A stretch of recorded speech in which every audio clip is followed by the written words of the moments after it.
आपको याद होगा 1.5 साल पहले ऑस्ट्रेलिया में वर्ल्ड कप हारने के बाद जब ये सोच सामने आई कि भारत नए खिलाड़ियों को मौका देगा और शायद सीनियर खिलाड़ी T20 वर्ल्ड कप में नजर नहीं आएंगे, उनमें से एक रविंद्र जडेजा भी थे। ये कहा जा रहा था कि रविंद्र जडेजा टेस्ट मैचों में जबरदस्त, वनडे में भी, लेकिन शायद T20 में उनकी बल्लेबाजी उनके साथ नहीं थी। इस दौरान जडेजा ने गेंद तो अच्छी की है, कुछ पारियां भी खेली आईपीएल में, लेकिन रविंद्र जडेजा को उन पिचेस पर भारत का अहम हथियार बनना होगा। 11 में स्पिनर्स 3 हो या 2, यह तय है कि रविंद्र जडेजा 11 में होंगे, हर हाल में होंगे। इनके बिना प्लेइंग 11 की कल्पना भी बेमानी है। पिछले T20 वर्ल्ड कप में जडेजा नहीं थे, टीम का क्या हश्र हुआ आप जानते हैं। तकरीबन हर मैच में जडेजा की कमी महसूस हुई, लेकिन यहां सवाल यह है कि जब जडेजा इंडिया के लिए T20 वर्ल्ड कप खेले तब इंडिया का क्या हश्र हुआ और खुद जडेजा ने उन टूर्नामेंट्स में क्या किया। 2009 में 2 मैच खेले, 32 रन बनाए और 32 का ही औसत था। गेंदबाजी में 3 विकेट मिले, गेंदबाजी औसत रहा 11.66 का। 2010 में भी जडेजा का फ्लॉप शो रहा, 4 मैच में रन रहे 9, औसत का और गेंदबाजी में विकेट मिला सिर्फ 2, औसत 58.50 का। 2014 में 6 मैच खेले जडेजा, सिर्फ 1 में ही उनकी बल्लेबाजी आई जिसमें 3 रन बनाए। उस टूर्नामेंट में जडेजा ने 5 विकेट लिए 28 के औसत से। 2016 में जडेजा 5 मैचों में प्लेइंग 11 का हिस्सा थे, 2 मैचों में उनकी बल्लेबाजी आई, 1 में खाता भी नहीं खुला, दूसरे में 12 रन बनाए, मतलब औसत 6 का। गेंदबाजी में 4 विकेट लिए, वो भी 34 की औसत से। ये हाल तब रहा जब वो अपने देश में वर्ल्ड कप खेल रहे थे। 2021 में बल्ले से तो नहीं लेकिन गेंद से असरदार रहे जडेजा। बल्लेबाजी में सिर्फ 39 रन बनाए, औसत भी 39 का रहा। वहीं गेंदबाजी में 7 विकेट चटकाए, सिर्फ 14.42 की औसत से। जाहिर तौर पर एक ऑलराउंडर के रूप में उनका प्रदर्शन इतना धांसू कभी नहीं रहा जिसे याद रखा जाए, लेकिन 2019 से पहले के जडेजा और उसके बाद के जडेजा में जमीन आसमान का फर्क आया है। बल्लेबाजी में अब उन पर पहले से कहीं ज्यादा भरोसा कर सकते हैं, लेकिन इस फॉर्मेट में गेंदबाजी में कामयाबी के लिए शायद जडेजा को कंडीशंस की जरूरत पड़ती है। जो कमाल लाल गेंदों से करते हैं वो सफेद गेंदों से नहीं। खैर, जैसा कि हमने पहले ही कहा कि उनके बगैर प्लेइंग 11 की कल्पना भी बेमानी है। अब जडेजा की खासियत है 3D प्लेयर। वो न सिर्फ बल्लेबाज हैं 7 नंबर पर, हालांकि 7 नंबर पर अगर आप ये कह दें कि 5 गेंद में 15-18 रन बनाने हैं तो शायद जडेजा स्ट्रगल करेंगे, लेकिन अगर मैच फंसा हुआ है, उसे निकालना है, अपने टेम्परामेंट से वो निकाल सकते हैं। गेंदबाज वो ठीक है। T20 में शायद उतनी कामयाबी नहीं मिली, लेकिन चूंकि यूएस और उसके बाद वेस्ट इंडीज में स्लो पिचेस पर मैचेस होंगे, वहां पर रविंद्र जडेजा की सटीक गेंदबाजी भारत के काम आ सकती है।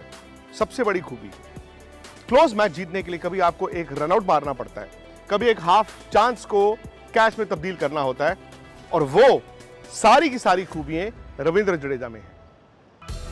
उम्मीद थी कि इस बार जडेजा धूम मचाएंगे, लेकिन तमाम आईपीएल उनका स्ट्रगल चलता रहा, गेंद से भी और बल्ले से भी। 14 मैचों में उनके नाम ही विकेट हैं, औसत है 46.12 का, स्ट्राइक रेट 35.25 का। एक अनुभवहीन गेंदबाजी आक्रमण में जडेजा से इससे बेहतर की उम्मीद थी। बल्ले से भी उन्होंने कुछ खास नहीं किया है। 14 मैच में औसत जरूर 44.50 का है, लेकिन ये इसलिए भी है कि कई मैचों में वो नॉट आउट रहे। 7वें नंबर के बल्लेबाज से 142.78 की स्ट्राइक रेट से बेहतर की उम्मीद की जाती है।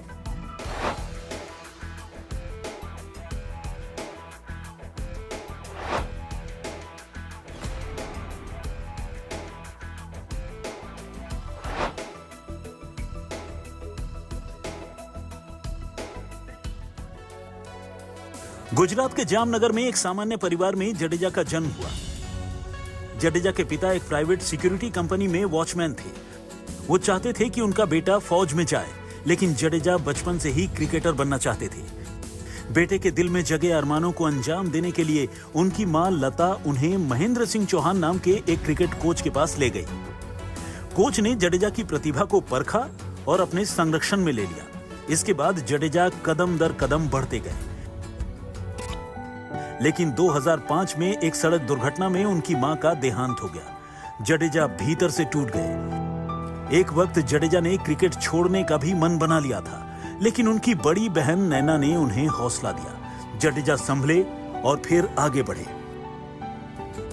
2008 में विराट की कप्तानी में अंडर 19 वर्ल्ड कप जीतने वाले टीम के उप कप्तान थे रविंद्र जडेजा। विराट की तरह ही उन्होंने अपने करियर में कभी मुड़कर नहीं देखा। इसी साल शेन वॉर्न की कप्तानी में राजस्थान ने आईपीएल जीता। जडेजा ने 19 साल की उम्र में टीम को चैंपियन बनाने में बड़ा योगदान दिया था। तभी ग्रेट शेन वॉर्न ने उन्हें रॉकस्टार का नाम दिया। 2013 में भारत जब चैंपियंस ट्रॉफी जीता, जडेजा को गोल्डन बॉल मिली थी। जडेजा ने सबसे ज्यादा विकेट लिए थे। इस वर्ल्ड कप में भी टीम की जान है जडेजा। जडेजा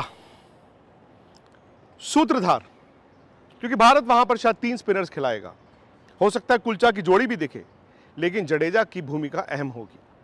रविंद्र जडेजा को ना सिर्फ गेंद के साथ बल्कि बल्ले के साथ रन बनाने होंगे, क्योंकि जहां पर भारत 2 तेज गेंदबाज 3 स्पिनर्स खिलाने के बारे में सोचेगा तो शायद आप 8, 9, 10, 11 पर बैटिंग नहीं कर पाएंगे। जडेजा आखिरी बल्लेबाज होंगे नंबर 7 पर, और उन पर दोहरी गेम खेलने की जिम्मेदारी होगी। अगर आपको ये कहानी पसंद आई तो प्लीज इसे शेयर कीजिए, लाइक कीजिए। तो फ्रेंड्स, अभी आप सुन रहे थे विक्रांत गुप्ता सर का रिएक्शन। उन्होंने बोला कि सीनियर प्लेयर को आराम देने की बात की गई थी। उनमें नाम रविंद्र जडेजा का भी था, लेकिन सीनियर प्लेयर के अवेलेबिलिटी के चलते इस समय वर्ल्ड कप में सभी ट्रैवल कर रहे हैं। अब यहाँ से देखना होगा कि रविंद्र जडेजा जिस तरह से टेस्ट में और वनडे में गेंदबाजी और बल्लेबाजी करते हैं, क्या उसकी छाप T20 वर्ल्ड कप में भी छोड़ सकते हैं, क्योंकि उनकी गेंदबाजी हमेशा इम्पैक्टफुल होती है और बल्लेबाजी नीचे से आकर थोड़ी बहुत हिटिंग करते हैं तो कारगर साबित होती है।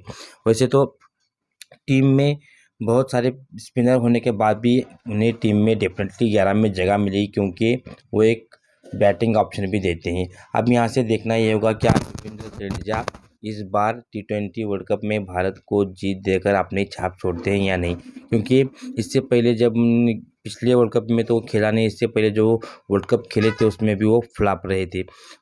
लेकिन जडेजा आईपीएल में कुछ अच्छी पारियां भी खेल कर आए हैं और अब अपनी गेंदबाजी से एक मैच में एक तरफा मैच भी बना दिया था। उनकी एबिलिटी पर कोई शक नहीं है और वो गेंदबाजी बल्लेबाजी के साथ साथ एक बेहतरीन फील्डर भी हैं।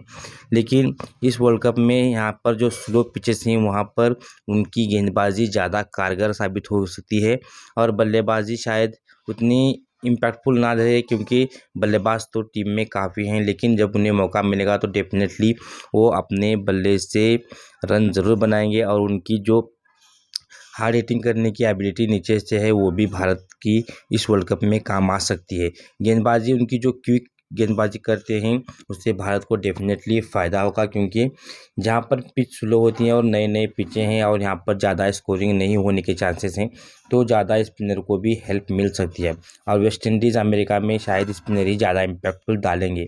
अब एक टीम में स्पिनर खेलता है या 2 टीम में स्पिनर खेलते हैं ये तो देखने वाली बात होगी, लेकिन डेफिनेटली रविंद्र जडेजा तो इस टीम का हिस्सा होने के साथ साथ वो अपनी गेंदबाजी और बल्लेबाजी से ज़रूर इम्पैक्ट डालेंगे। आपको क्या लगता है, क्या रविंद्र जडेजा अपनी गेंदबाजी ज़्यादा इम्पैक्टफुल डालेंगे या फिर बल्लेबाजी? आपकी क्या राय कमेंट बॉक्स में ज़रूर बताएं और इसी तरह के इंटरेस्टिंग टॉपिक के लिए हमारे चैनल पर बने रहें।